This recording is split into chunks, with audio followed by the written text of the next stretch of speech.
Simon Keeling here on Thursday the 9th of January. Thanks for watching weatherweb.net. I'm just back from a ride, so hence the reason you can you see me in these clothes. My apologies, I do like looking decent when I'm on air.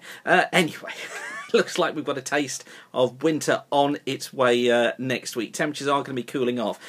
Please don't go panicking about the phrase winter. I know you lot who watch this are far too sensible to think in terms of 20-foot drifts and 1963. But I know some others who watch may get a little bit excited by it. But what we're going to be seeing is a fall off in temperature, certainly cooler than it has been for some time. And one or two models really giving us a taste of winter as well. Let's take a look at the details and you can make up your own. Before we look at that, there's been some excitement over the last few days about the possibility of seeing Aurora. It might be down to the fact that stargazing is on BBC Two at the moment. But certainly there is a possibility of seeing the Northern Lights. Just need the skies to clear. The sun, although it's in a quiet phase at the moment in terms of sunspot cycles, it's actually become quite active. And this is the shot taken of the sun this afternoon, and it shows clearly the sunspots. Big sunspot region here, you can see. A huge sunspot region that's on the sun. A flare was unleashed on Tuesday, heading towards Earth, and that's when it hits Earth, when it hits the magnetic field, does generate the auroras. Helps to generate the auroras. This is the sunspot number progression, and it basically shows us. Came off from this peak here, look, around 2000. We came down to a minimum.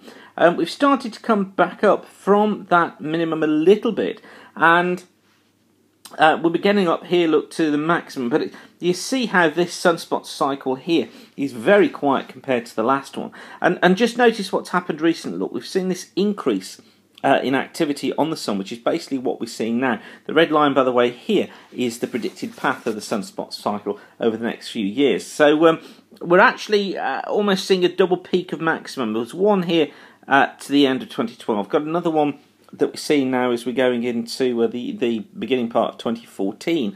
And it's this here that's generating the activity on the sun, or showing us that activity is being generated on the sun, and that's the reason for us potentially being able to see Aurora. Now, if you've not seen it before, fantastic, get out there and have a look. This is the auroral oval, so this is the predicted auroral oval from NOAA, from today at 20 to 4 this afternoon.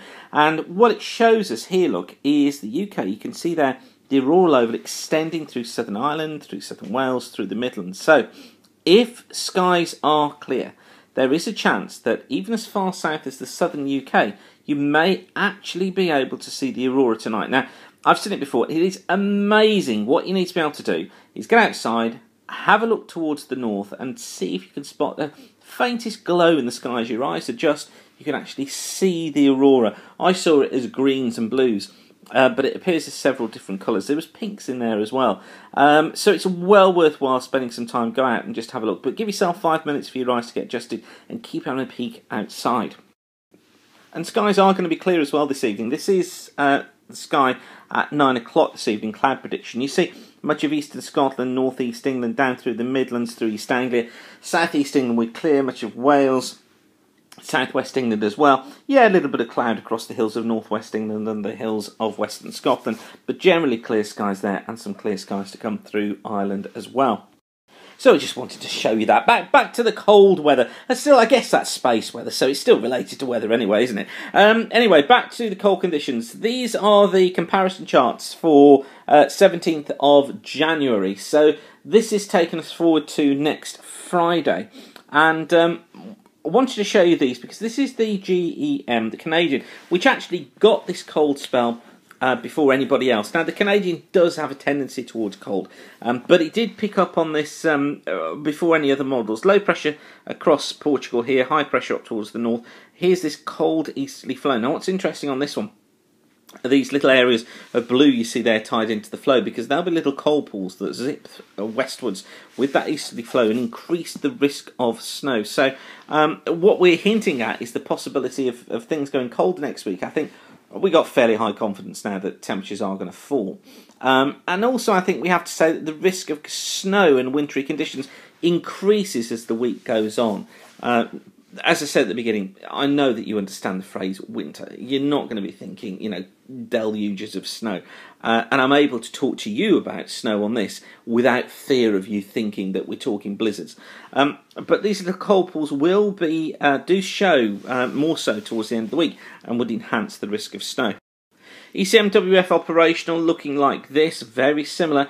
Flow is a little bit more sourced from the Mediterranean, so probably not quite so cold across the southern UK, but colder across the north. But actually with this flow, because there's more warmth in there, more moisture in there, actually it increases the risk of catching some snow across the southern part of the country. And the GFS ensemble looks like this. Again, more of a south-southeasterly flow. Again, increased risk of snow across southern and eastern areas of the country. So I think at the moment we'll talk about it going cold. We'll talk about this increased threat of snow towards the end of the week. And finally, the ECMWF ensemble. That's a colder looking model. An easterly flow across much of the country. Again though, you see this cold pool in here.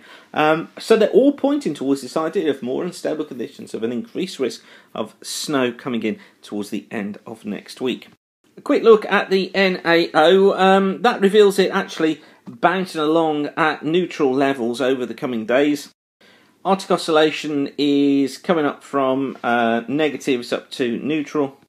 And the CFS, quite an interesting one. Week 1 prediction showing low the normal heights towards the west and the south, higher than normal building up towards the north. So we've got a flow that starts to do something like this. It's as we lose this southwesterly flow that we get into the cooler conditions. And here we are, look at week 2, where it's got lower pressure across western Portugal, which is basically what we've just seen, isn't it, on the numerical predictions, the operational predictions, higher up towards the north, and there is that flow, look, coming in as an easterly across much of the country, hence the reason for the cold conditions. Big block developing out here in the Atlantic. And into week 3, showing us lower than normal heights centred across the country, high towards the north, high towards the south. It's trying to do that sort of pattern with that flow. Now, what that would do is if this low kind of just meanders around and heads north and heads south, it will take us into and out of wintry type conditions. You'd probably say on this one that the coldest place is probably going to be Scotland, with the easterly flow tending to stay in there. But for the south, it would come in and out of the wintry conditions. And this is real knife-edge stuff here. I think the CFS probably has this one nailed quite well. Week 4 looking like this. Low pressure retreats out to the west or lower heights, high to the south, high to the north. We're getting a flow doing something like this with a jet split over the UK. Again, we've got milder air that's trying to get in here across the Atlantic, but coming up against the colder air from here from Scandinavia. This would hint where this kind of battle zone is going to be, somewhere across the UK.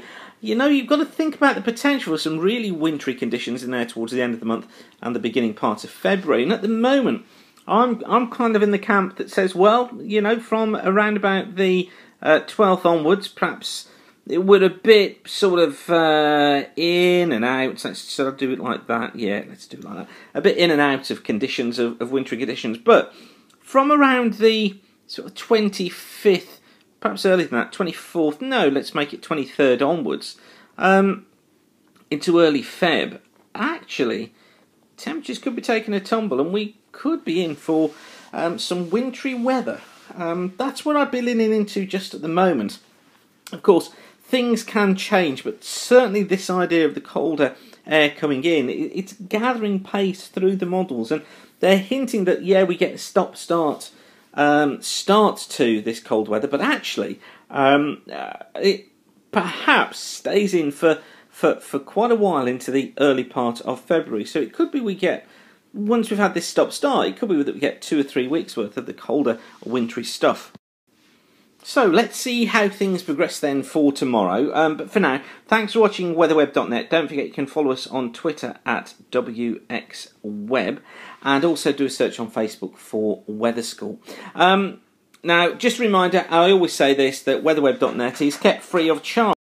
And when you come back and use the site, that basically means we can put more adverts in front of you, which generates the revenue that keeps us free of charge. So thank you for doing that, and whatever you're doing, have a great day, and keep the sun shining. Bye for now.